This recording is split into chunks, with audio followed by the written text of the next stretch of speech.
Ya está.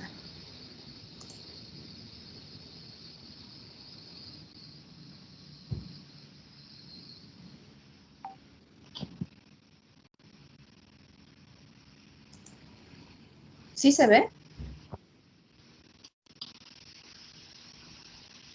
Sí, sí se ve. Todo bien. Gracias. Pues voy a iniciar. Voy a hablar acerca de la litiasis urinaria, complementando lo que expuso mi compañero la clase pasada. Los temas que vamos a ver hoy, vamos a ver acerca de la génesis de la litiasis renal, que pues muy resumidas cuentas, nada más como un preámbulo, es de origen multifactorial, se puede asociar a algunos factores como son anomalías genéticas o incluso infecciones, pero depende de qué tipo de lito es el que se va a encontrar. También vamos a ver el manejo metabólico crónico que podemos dar a las, ¿cómo se llama?, a la litiasis renal, lo cual puede ser desde modificaciones de dieta, estilos de vida, quitar factores predisponentes cuando se pueda, etc. Y un poco del tratamiento, ya sea farmacológico y o quirúrgico. Ahora, empezando con la génesis de la litiasis renal. Bueno, primero, ¿qué son los cálculos renales? Estos pues van a ser concreciones de sales minerales, los cuales van a estar incorporadas en una matriz orgánica, en este caso en la orina. Pueden ser cálcicos, que es la mayoría que se generan, ya sea desde un 75 hasta un 80%, y no cálcicos en un 20 al 25%. Los otros tipos que se pueden encontrar, aunque son menos comunes, son ácido úrico en el 10%, fosfato de amonio y magnesio en el 10%, y estos están relacionados muy fuertemente con infecciones, y la cistina, que es el más raro, solo del 1 al 10%. Estos se pueden originar en el riñón o en las vías urinarias superiores. Podemos ver en una imagen un poquito acerca de las diferencias que podemos encontrar microscópicamente en cada tipo de lito, y pues lamentablemente el más común, como ya vimos, es el de oxalato de cálcico, que tiene estas puntitas que cuando pasan dentro de las vías urinarias, los uréteres y demás, pueden generar pequeñas mini rupturas. Es ahí donde deriva la hematuria. Ahora, hay tres teorías principales acerca de la formación de cálculos. Estas realmente no son, ¿cómo se llama?, 100% comprobadas, pero es lo que más se acepta acerca de cómo se forman. La primera es la teoría de la sobresaturación de la orina, la segunda es la teoría de la nucleación y la tercera es la teoría de la falta de inhibidores. La primera, la teoría de la sobresaturación, pues se da principalmente por las altas concentraciones de estas sales en la orina. Algunos factores como el pH bajo de la orina, la fuerza iónica del soluto, la concentración del mismo soluto, la formación de complejos con otros iones determinan que esta orina va a estar muy sobresaturada de una sustancia, y esto va a hacer que es más probable que se precipite dicha sustancia. La concentración iónica se puede incrementar hasta superar un cierto punto, el cual se denomina el punto de la solubilidad. Cuando se supera este punto, existe la posibilidad de iniciar el crecimiento cristalino. La segunda teoría es la teoría de la nucleación. Pues esta se basa principalmente en que hay cristales o cuerpos extraños inmersos en una orina sobresaturada. Se complementa bastante con la otra. Existen dos tipos de nucleación, la heterogénea y la homogénea. La heterogénea se basa en que el crecimiento de un cristal va a pasar sobre otro, sobre una estructura similar que le sirve de matriz. Y la cristalización nada más se le va agregando a esta matriz que tiene de base. Y la homogénea es de que se va a continuar incrementando esta concentración hasta que eventualmente se alcanza el producto de formación. Y la concentración no se va a dar sobre una matriz de otro material, sino sobre la misma estructura. Por eso se llama nucleación homogénea. Y ahora la teoría de la falta de inhibidores, el mismo nombre lo dice, hay una ausencia o deficiencia, mayormente congénita, de inhibidores naturales de la litogénesis, que serían responsables de la formación o de la predisposición de la formación a cálculos renales. Algunos de los inhibidores naturales de la litogénesis serían el magnesio, el citrato, pirofosfatos, glucoproteínas ácidas y algunos metales traza. ¿Hasta aquí alguna duda de alguien?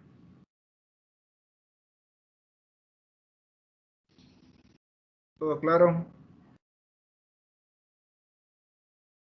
Sí, todo claro. Correcto. Ok. Aquí en estas tablas encontré que eran bastante importantes porque se muestra algunas características de los litos y la etiología de estos. Ahora, de los cálculos, se va a dividir en dos, como ya dijimos, los de las sales del calcio y los que no son cálcicos. Estos, lo primero, porque pues, son los más comunes. Ahora, de los cálculos de las sales de calcio, ¿cómo se llama? Factor clínico que puede predisponer a esta disminución del volumen urinario. Como se señala ahí, un volumen urinario menor a 1 litro al día aumenta el riesgo de la nefrolitiasis por la misma concentración de la orina, la falta de dilución, valga. La hipercalciuria también es otro factor. Si hay una excreción de calcio urinaria mayor a 300 miligramos por decilitro en hombres o mayor a 250 miligramos de decilitro en mujeres, aumenta el riesgo de la nefrolitiasis. Otra es la hiperoxaluria, oxalatos de calcio. La excreción de más de 40 miligramos por decilitros de oxalato de calcio se puede asociar a mayor riesgo de nefrolitiasis. La hipocitraturia, la excreción de citrato disminuida, o sea, menor a 350 miligramos por decilitro, se ha asociado a una incidencia del 20 hasta el 60% de litiasis de calcio. Y la última es la hiperuricosuria, que es la excreción urinaria de calcio excreción urinaria de ácido úrico mayor a 750 miligramos por decilitro en mujeres o mayor a 800 miligramos por decilitro en hombres. Todos estos factores disminuyen la solubilidad del oxalato de calcio, y por lo tanto favorecen su agregación dentro de la orina, dentro de las vías urinarias. Ahora, de los cálculos no asociados a sales de calcio. Primero, los cálculos de ácido úrico, que son, recordemos, como del 5 al 10% de las litiasis renales, pues empiezan a precipitarse principalmente cuando el pH urinario es menor a 5.5. Se menciona que un pH urinario de 5.5 mantiene el equilibrio del ácido úrico y el urato. También se puede encontrar uricosuria, que esta también aumenta el riesgo de la formación de cálculos si se excreta una cantidad mayor de ácido úrico en la orina, mayor a 800 miligramos por día en mujeres y mayor a 750 miligramos por día en hombres. Al revés, perdón. Mayor a 800 en hombres y mayor a 750 en mujeres. Ahora, los cálculos de fosfato, magnesio y amonio, como ya mencioné antes, pues son una consecuencia de la proliferación microbiana y son asociados a infecciones del tracto urinario o por una obstrucción de la salida de la orina, a una vejiga neurogénica, disfunción del almacenamiento o incluso catéteres urinarios que son pues un riesgo de colonización del mismo. Ahora, de los cálculos de cistina, que son los más raros, del 1 al 2% de las litiasis renales, pues se asocian más por un origen genético, de un patrón de herencia autosómica recesiva, que pues esto más que nada se predispone por un defecto en el transportador de aminoácidos en el tubo proximal renal. Cuando los niveles de cistatina son mayores a 250 miligramos por litro, también se pueden formar cristales por uso de algunos fármacos como ampicilina, etc. Pero esos realmente son los más raros.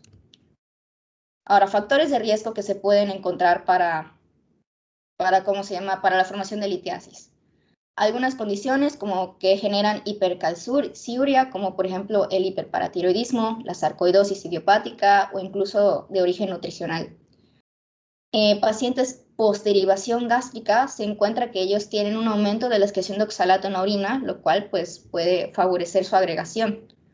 Los pacientes con gota, que aumentan la concentración de ácido úrico y disminuyen también el pH urinario, lo cual aumenta el riesgo de la agregación de litos.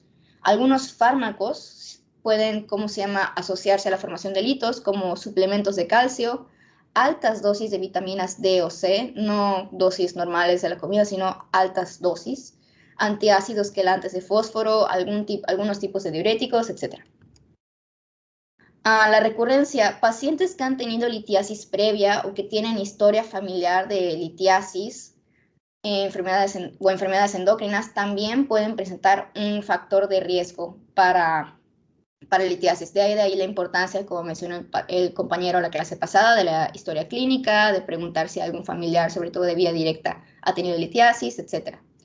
Factores también predisponentes pueden ser una baja ingesta de líquidos o cítricos, una alta ingerencia de sodio, calcio, oxalato o incluso de proteínas de origen animal, que puede predisponer a la concentración de la orina. Ahora, el manejo metabólico crónico. Primero tenemos que hacer bien el diagnóstico. Esto ya lo explicó bastante bien mi compañero la clase pasada, nada más es un pequeño repaso.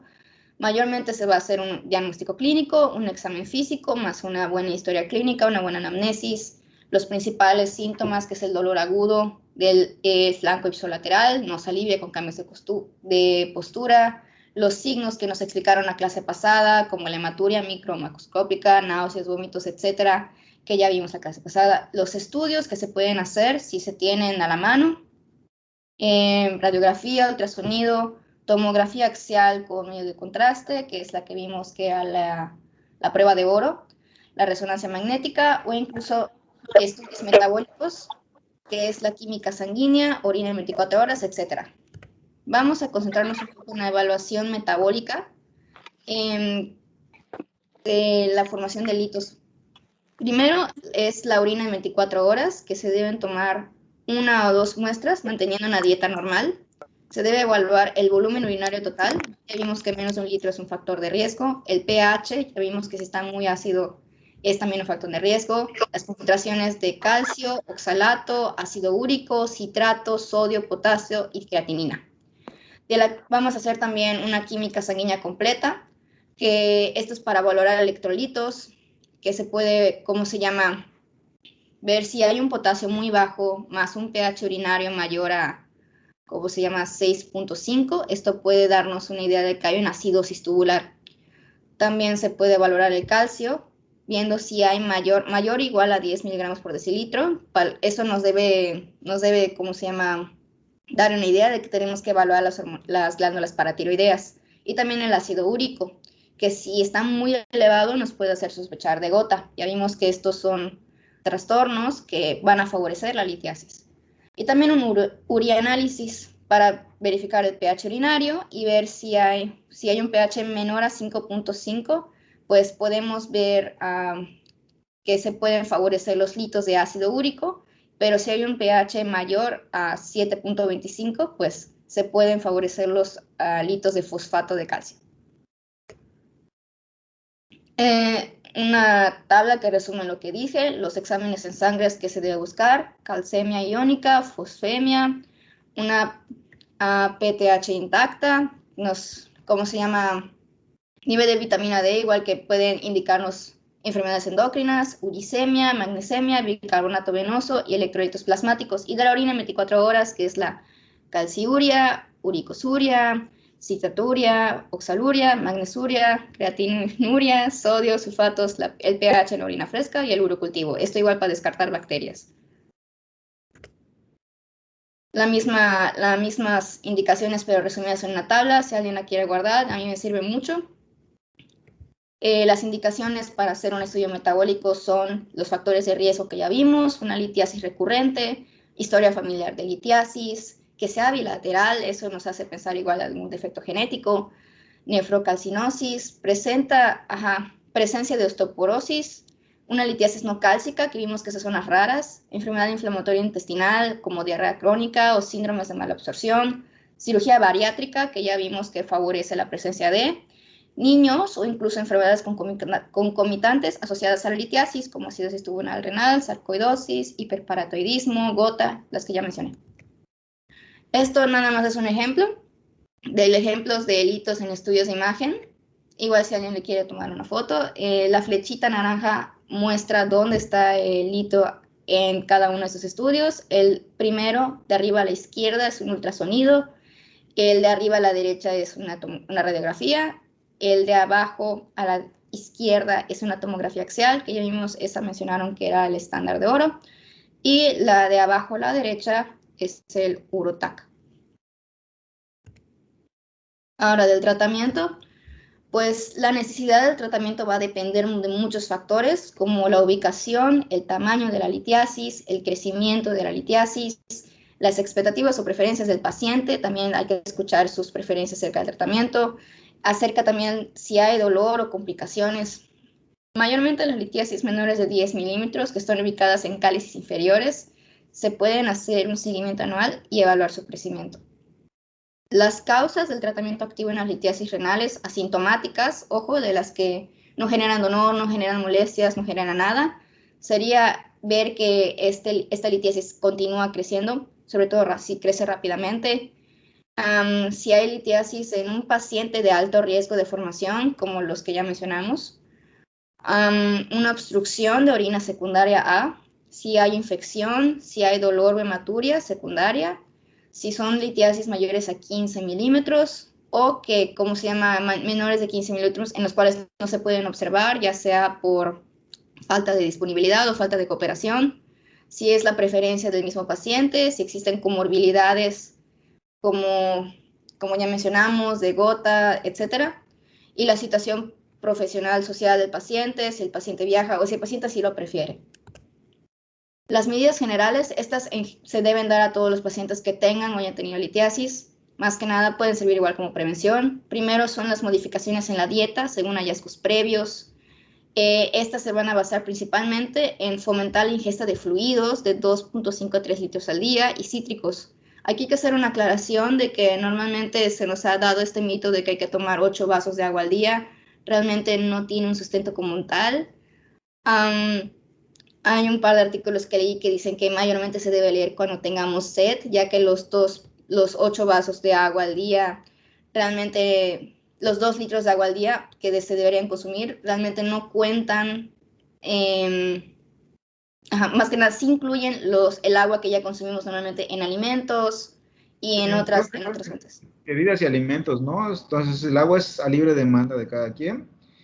Y en tu diapo anterior, igual un litro mayor de 4 milímetros ya es muy difícil la posibilidad de expulsión. Generalmente se les da tratamiento con tamsulosina como tratamiento expulsivo y muy rara vez si son mayores de los 4 milímetros ya se pasan, la verdad. Ok, gracias por la aclaración, doctor.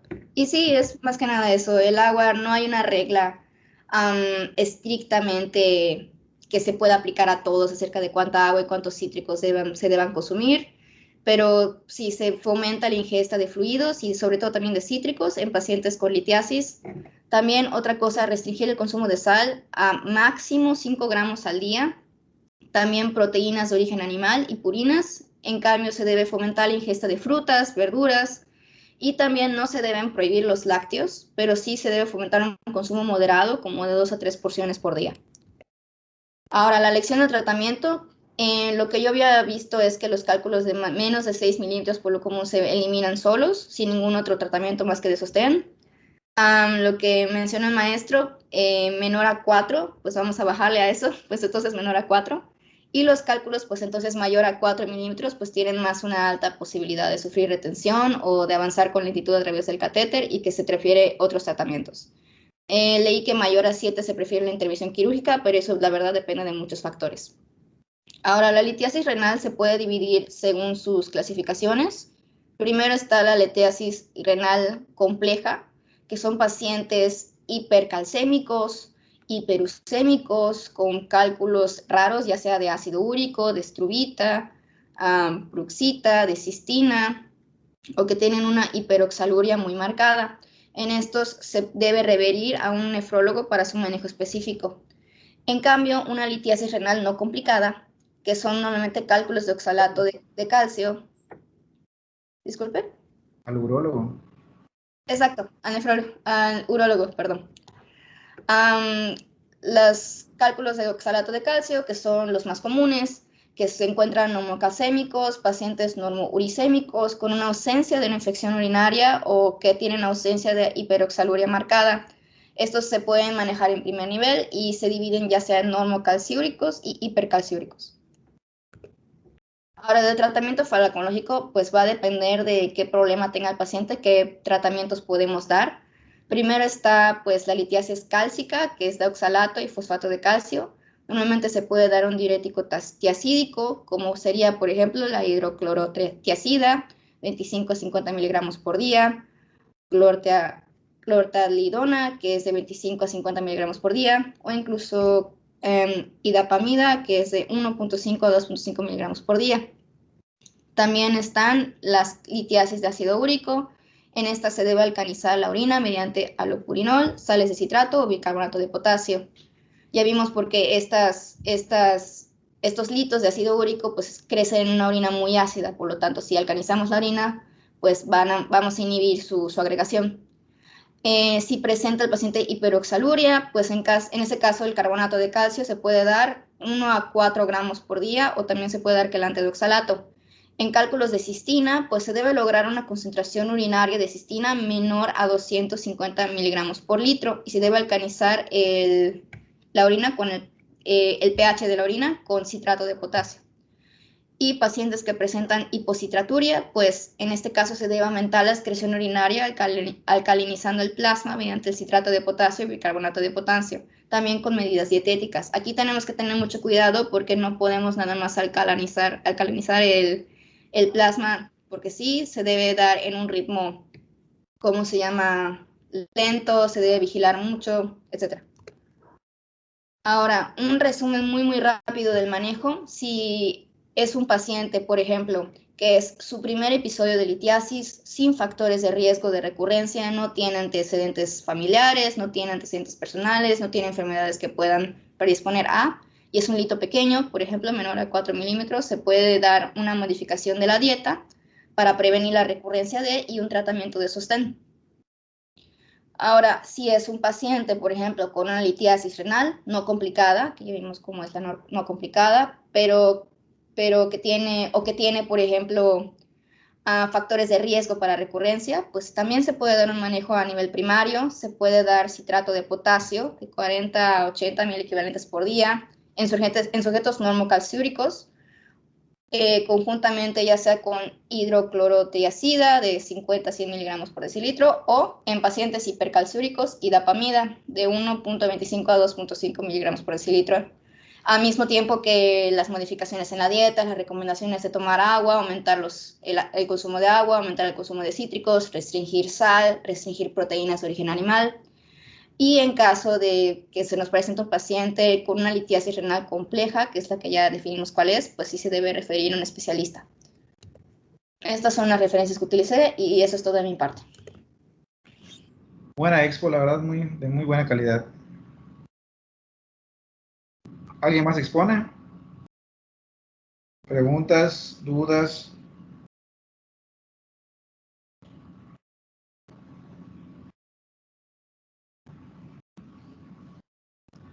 Si la litiasis es en un paciente pediátrico, ¿se hace el mismo manejo? No, no siempre en general, y depende del tamaño del cálculo y dónde esté alojado el cálculo. Recuerden que hay manejos expulsivos, hay manejos con litotrices láser, manejo percutáneo, cirugía abierta, depende de dónde esté y el tamaño del cálculo. Y si ya, por ejemplo, intentamos algún tipo de litotricia, si no funciona, pues ya valoraríamos otro tipo de intervención.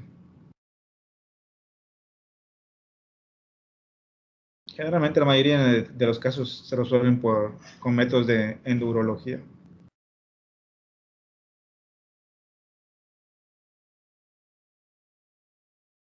¿Algo más?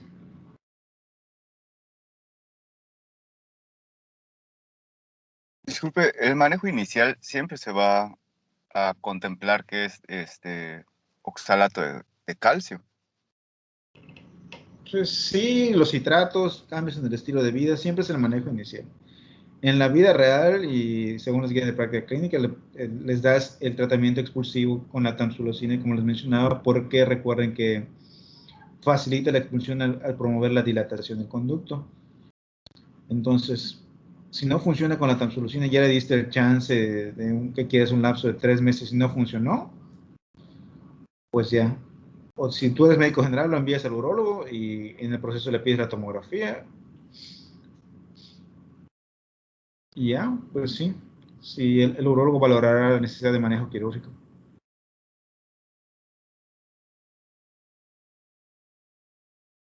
Muchas gracias. ¿Alguien más?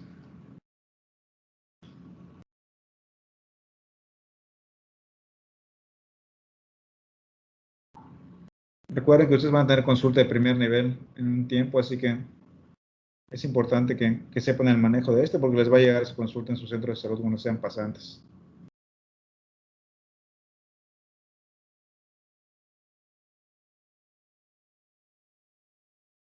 Disculpe, doctor, una pregunta. Nosotros por vivir aquí en Yucatán es como un factor de riesgo para que tengamos litiasis renal, ¿no? Yucatán es el número 1 a nivel nacional en litiasis renal por el agua, porque el agua que tenemos aquí tiene muchos detritos cálcicos, por así decirlo.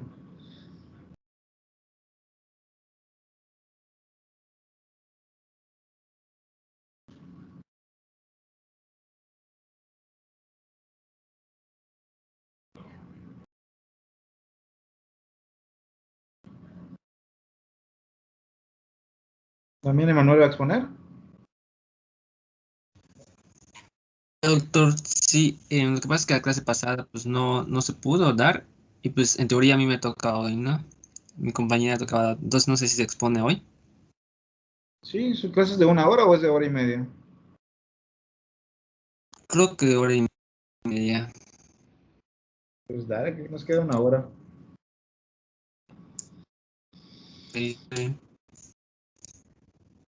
Bueno, pues, tocó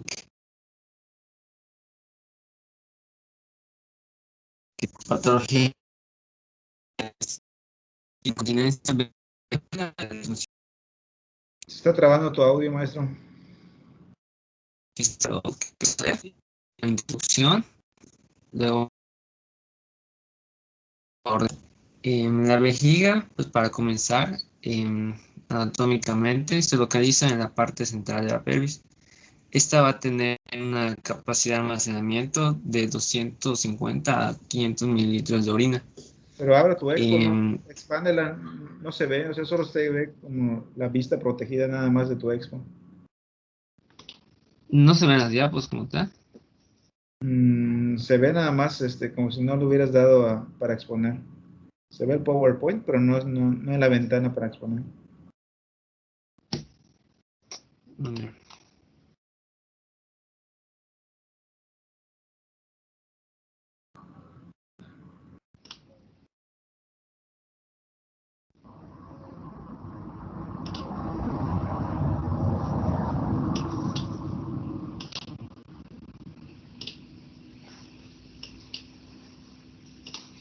Ahora sí.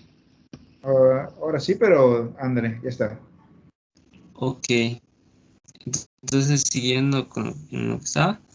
em, La vejiga dentro en su pared interna va a tener lo que se llama una zona anatómica llamada trígono vesical, que está delimitada por el orificio donde desembocan los dos uréteres y el orificio de la uretra.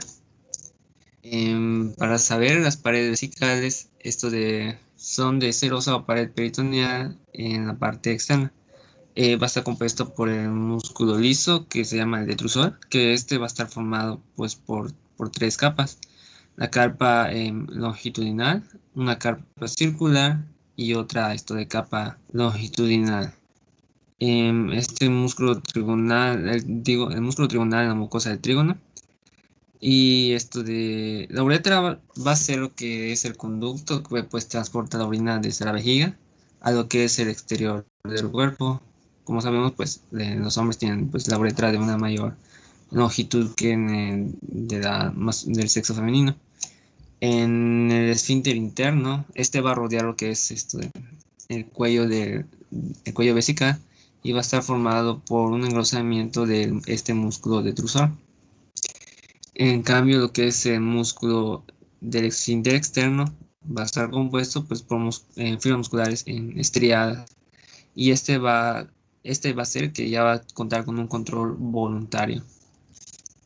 La parte de la inervación, tenemos la inervación simpática a través de los nervios hipogástricos, que lo que va a hacer esta inervación es inhibir el acto miccional.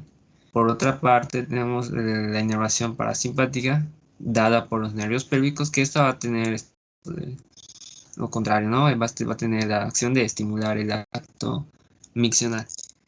Y luego tenemos la inervación somática, que esta va a estar dada por el nervio pudendo.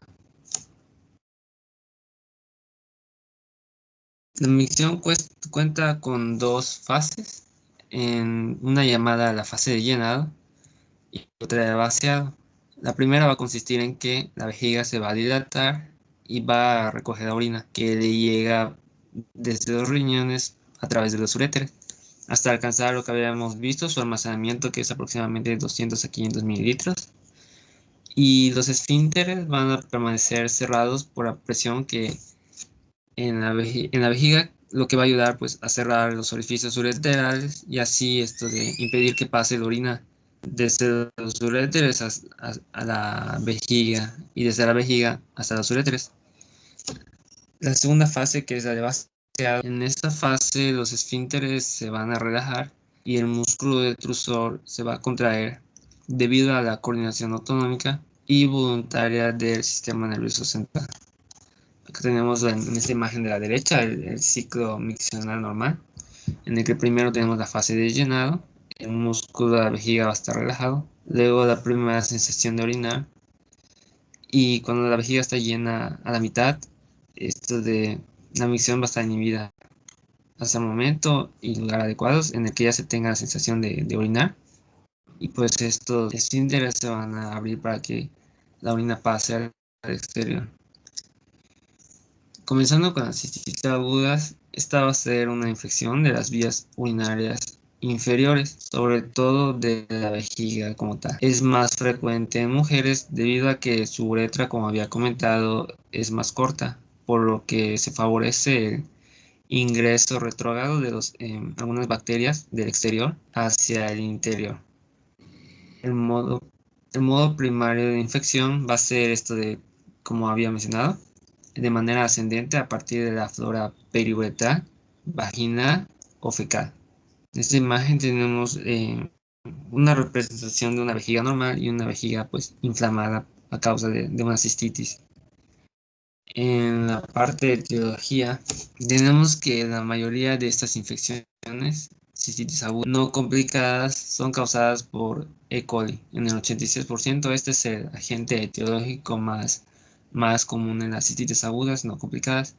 Luego tenemos otros menos frecuentes, pero que pueden estar presentes, como Staphylococcus saprophyticus, la Klebsiella, la especie igual Proteus, y mucho menos frecuentes las Enterobacter, Citrobacter y los Enterococos. En la parte de anatomía patológica tenemos que la cistitis va a ser una inflamación superficial de la pared vésica. Tiene una característica que es aparición de un infiltrado inflamatorio, edema e hiperemia de la mucosa de la vejiga. Y si hay progreso de la infección, esto puede evolucionar a hemorragias focales o difusas y a un exudado purulento. Esto es en dado caso que hay una evolución infecciosa. En el cuadro clínico tenemos lo que es estos tres signos y síntomas característicos, que es la disuria, la podaquiuria y la micción urgente. Y en los menos frecuentes tenemos lo que es la incontinencia, el tenesmo y la estranguria. Y ya de manera rara tenemos fiebre, que esta fiebre en la mayoría de los casos ya va a indicar lo que es una infección, ya que es un síntoma sistémico, lo que puede indicar pielonefritis o prostatitis. Y de igual manera, en este cuadro clínico raro, puede haber orina maloliente y turbia y hematuria macroscópica, en el caso de las cistitis hemorrágicas, debido a que hay varias divisiones de la cistitis. El diagnóstico va a ser principalmente clínico con estos tres síntomas que vimos en la diapositiva pasada, y se puede confirmar por existencia de leucocituria de más de 10 leucocitos por mililitros de orina. Igual se puede hacer un examen de sedimento patológico que va a indicar patología cuando haya mayor de 8 leucocitos por campo. Y el urocultivo va a permitir identificar el microorganismo causal y practicar un antibiograma para dar un tratamiento específico. Se considera que el hallazgo significativo de un microorganismo en cultivo puro en recuentos iguales o superiores a las 10/3 UFC sobre mililitros. En la parte del tratamiento para cistitis, tenemos lo que es esto de un tratamiento empírico antibiótico. La primera elección es el trimethoprim con sulfamethoxazol de una proporción de 160 sobre 800 miligramos 2 veces al día por 3 días. Y de segunda elección tenemos a la nitrofurantoína, que esto indica 100 miligramos 2 veces al día por 7 días. En el caso de las cistitis recurrentes, Oye, que cambies, ¿aplica ese tratamiento para lo mismo para un niño, para una embarazada, para una persona adulta normal? creo que no, yo sí cambiaría el esquema. ¿Te acuerdas de cuál es?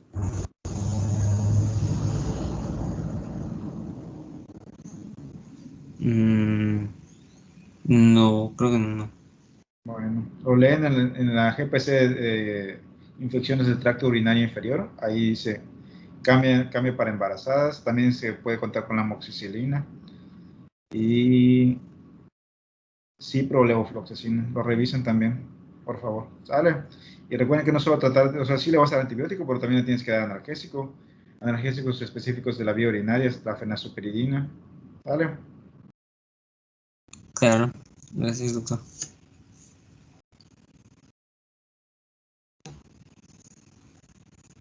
La cistitis recurrente es debido a la persistencia bacteriana o una reinfección con otro microorganismo de 3 o más. Esto es debido a 3 o más episodios en los últimos 12 meses o 2 en los últimos 6 meses.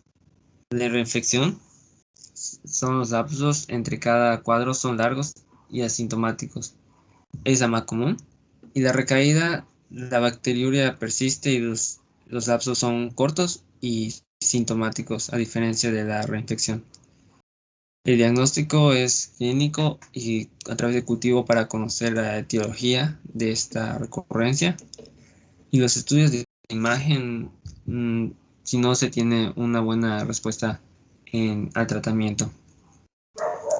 El tratamiento igual mencionaba el libro nitrofurantoína de igual 100 miligramos por día de 1 a 6 meses. La cistitis hemorrágica ya es esto de otra división de la cistitis. En esta se tiene un sangrado vesical difuso agudo o insidioso. Este puede ser debido a citostáticos, que se debe principalmente a oxazofosfarinas, como la ciclofosfamida y fosfamida. La clasificación tiene 3 grados: leve, moderada y severa. En la primera leve, no se produce un descenso agudo del hematocrito ni existe necesidad de una transfusión. En la moderada se tiene ya un descenso del hematocrito durante varios días. Se necesita una transfusión de menos de 6 concentrados de hematíes con la presencia de coágulos que responden a medidas sencillas. Y a la clasificación severa de esta cistitis se cuenta con un descenso importante de hematocrito con necesidad de más de 6 concentrados de hematíes y refractariedad a otros tratamientos habituales. Los tratamientos establecidos para esta cistitis se da según el grado de severidad. En el leve se tiene que el tratamiento es interrumpir el tratamiento con las oxafosfarinas o disminuir la dosis, ya que pues, es la etiología que está causando la cistitis hemorrágica, y forzar una diuresis y alcalinización de la orina. Este es el tratamiento estándar de esta grado leve. En el grado moderado tenemos una evacuación de los coágulos formados mediante una cistoscopía. Y en la severa, instilaciones de formalina, un formaldehído que es un formaldehído inhibidor competitivo de la clorina. De igual manera, se indica ligadura o embolización de la arteria hipoclástica y la cistectomía para de esta manera disminuir la hemorragia. Aquí abajito tenemos lo que son unas criterios para referir al segundo nivel de atención.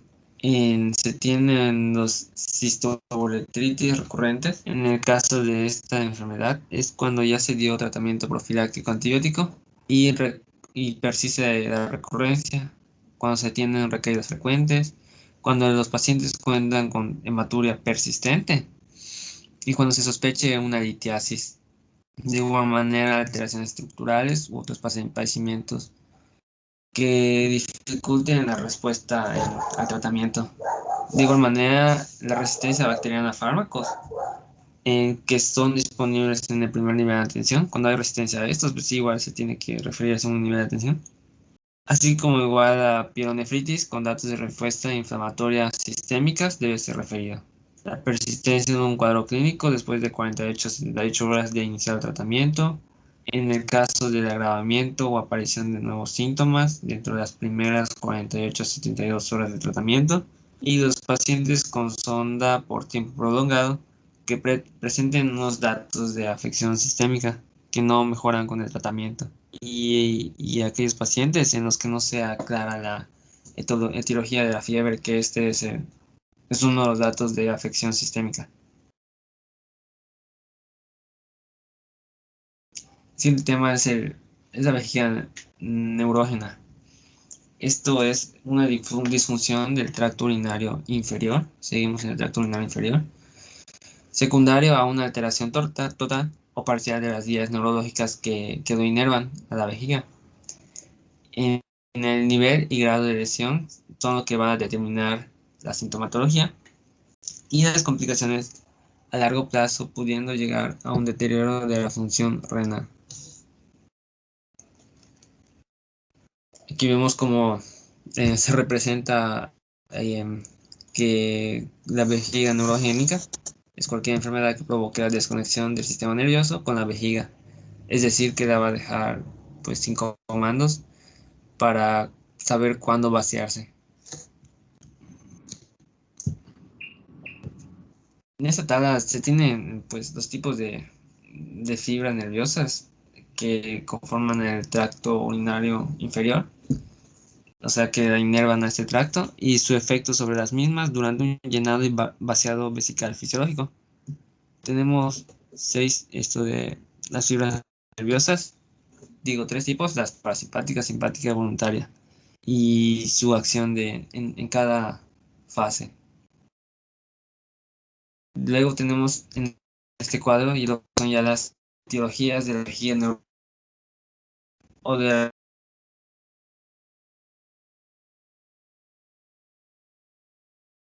en las congénitas, ya sea manifiesta u oculta, un caudal, u otras como siringomielia o malformación de Arnold-Chiari. En las adquiridas tenemos varias. Tenemos las traumáticas, que pueden ser medular, craneoencefálica o abdominal. Las quirúrgicas, que puede ser por cirugía medular, raquídea o pélvica. Las iatrogénicas, que son radioterapia, quimioterapia o la anestesia intradural. De igual manera, como etiologías adquiridas, tenemos las enfermedades degenerativas del sistema nervioso central, las enfermedades desmielinizantes,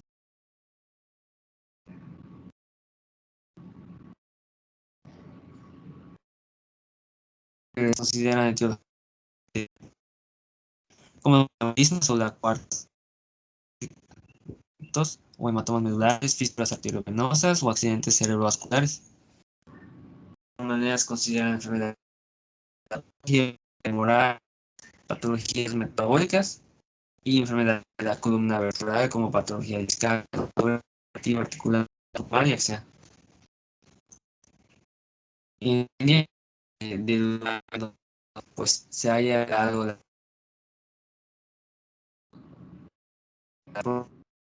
presentados en la tenemos lo que esto es, en el centro tenemos lo que es si es la lesión por encima del tronco cefálico. La presentación va a ser de síntomas urinarios que van a estar relacionados con la fase de llenado.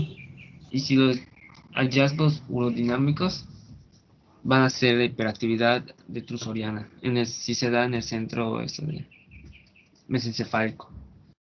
Y así va a ser dependiendo del lugar, va a ser presentación de los síntomas.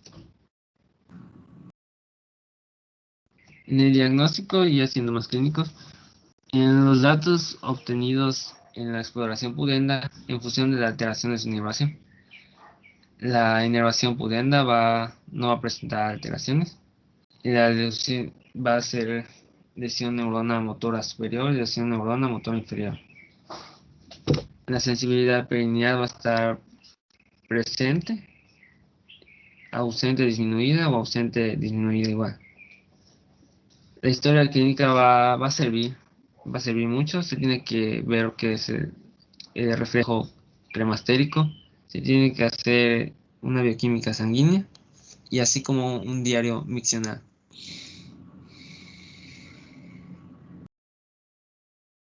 El tratamiento para la vejiga neurógena se cuenta con tratamiento conservador, así como en el tratamiento farmacológico contamos con antimuscarínicos en el caso de vejiga hiperactiva y beta-3 adrenérgicos. De igual manera se puede indicar lo que es el cateterismo vesical intermitente, el tratamiento rehabilitador vesical y el tratamiento quirúrgico, ya sea vesical o abordajes cervicoureterales. El siguiente tema es la incontinencia urinaria. La definición de es una pérdida involuntaria de orina. La causa va a ser por fallos en el sistema esfinteriano, la hiperactividad del músculo detrusor o hiperreflexia originada por enfermedades neurológicas. Se va a dividir en incontinencia urinaria de esfuerzo, incontinencia urinaria de urgencia y la incontinencia urinaria por sobreflujo.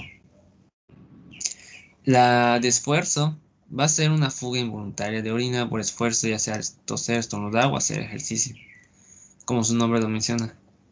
Y esto está dado por una deficiencia intrínseca en el esfínter e hipermovilidad.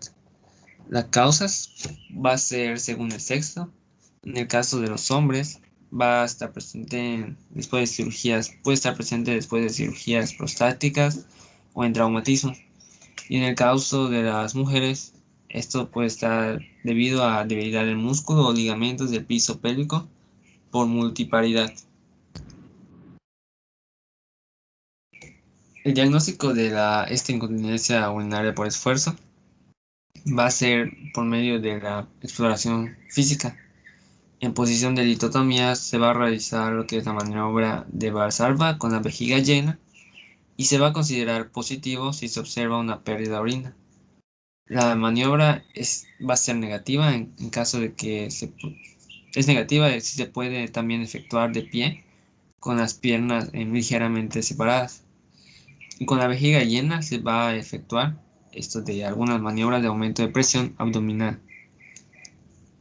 En el tratamiento tenemos, en el leve tenemos reducir peso en el caso de que estén haciendo esfuerzos físicos como ejercicio, entrenar músculos del piso pélvico con ejercicios de Kegel. Y en el apartado de fármacos tenemos a la duloxetina, que es un inhibidor de la recaptura de serotonina y noradrenalina, lo que va a ayudar a controlar los reflejos vesicales, iniciar el reflejo del vaciamiento vesical, así como va a aumentar el tono del esfínter externo, que es el voluntario. En la incontinencia urinaria de urgencia, esta va a ser lo que es la pérdida involuntaria de orina acompañada de urgencia. Va a ser debida a la sobreactividad del músculo detrusor o baja distensibilidad de la vejiga y la pérdida de orina mientras se trata de inhibir la micción.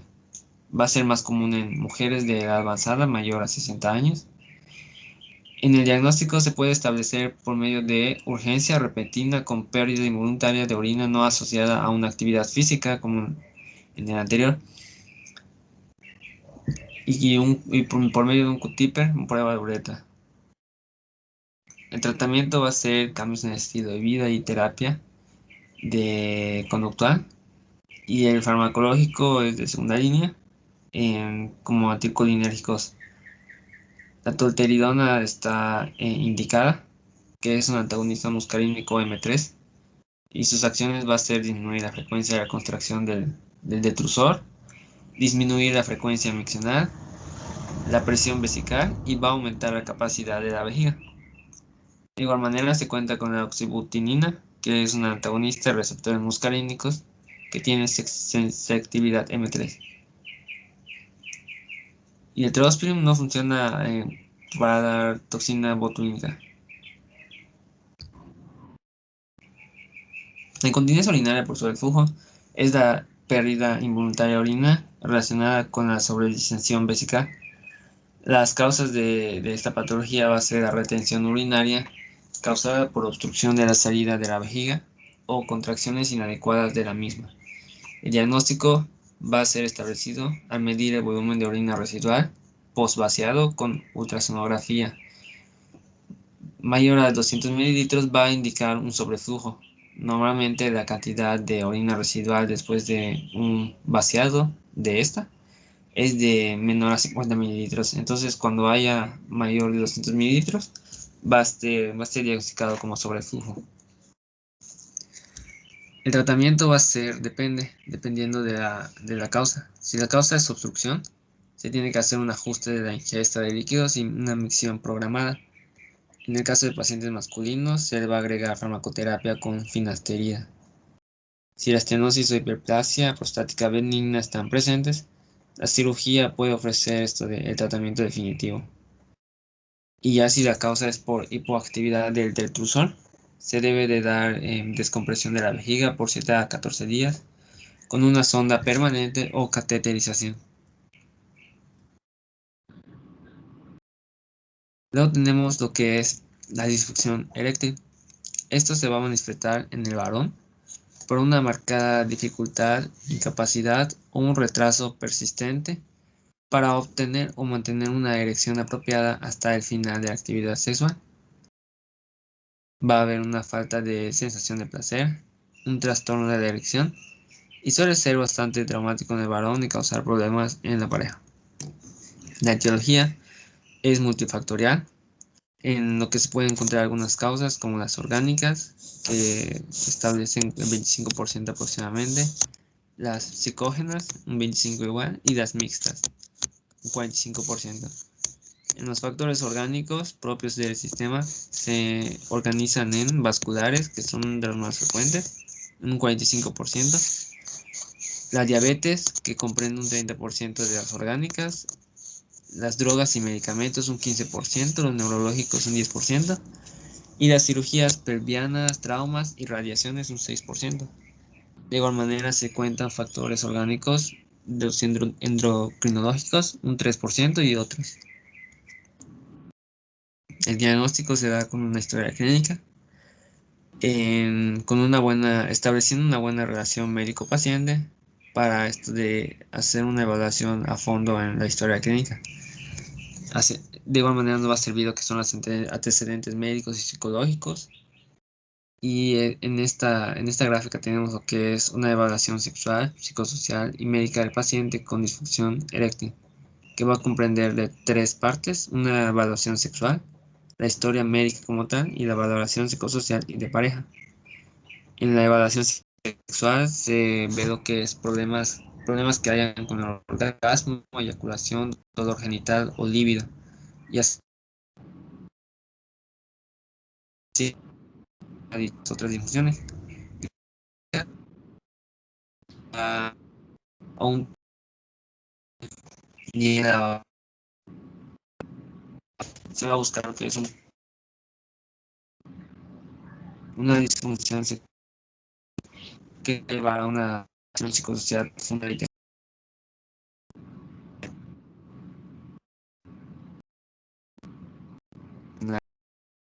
eréctil, y es que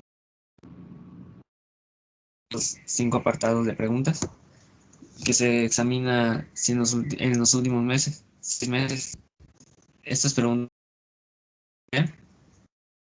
son las somatorias y Esta sumatoria se va a explicar en severa, moderada, media moderada, la disfunción eréctil de 22.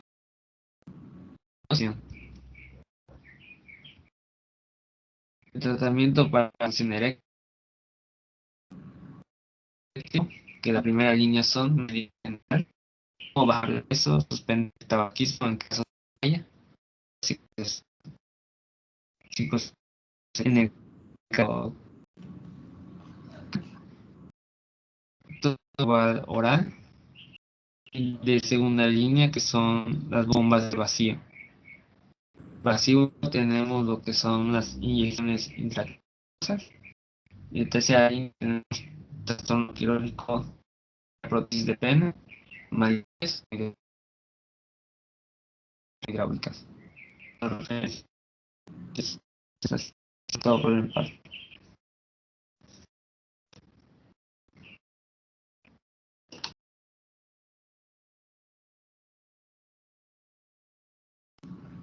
¿Ya acabó, Emanuel? Sí, ya acabé. ¿Alguien más? ¿Dudas, preguntas? Fueron varios temas.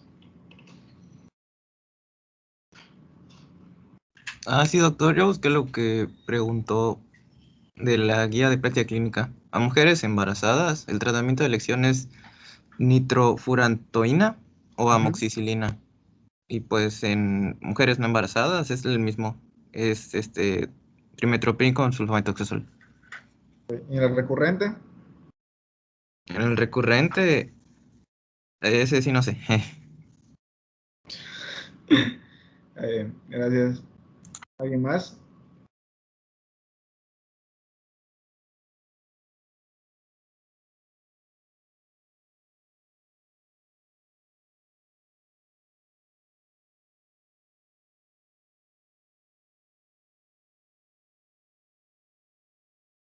Nadie. Todo claro y preciso.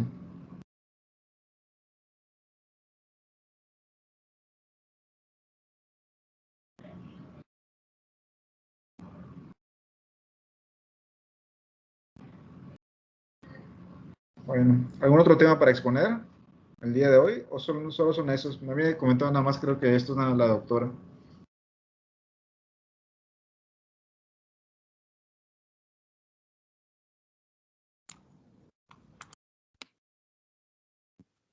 Solo son estos, doctor. No hablan, tienen miedo, no los voy a regañar. Creo que sí, solo son esos. Sí, sí, ok. Correcto. Pues muy bien, chavos. La próxima se quedan con la doctora. Nos vemos. Gracias. Gracias, doctor. Gracias, doctor. Bye, cuídense.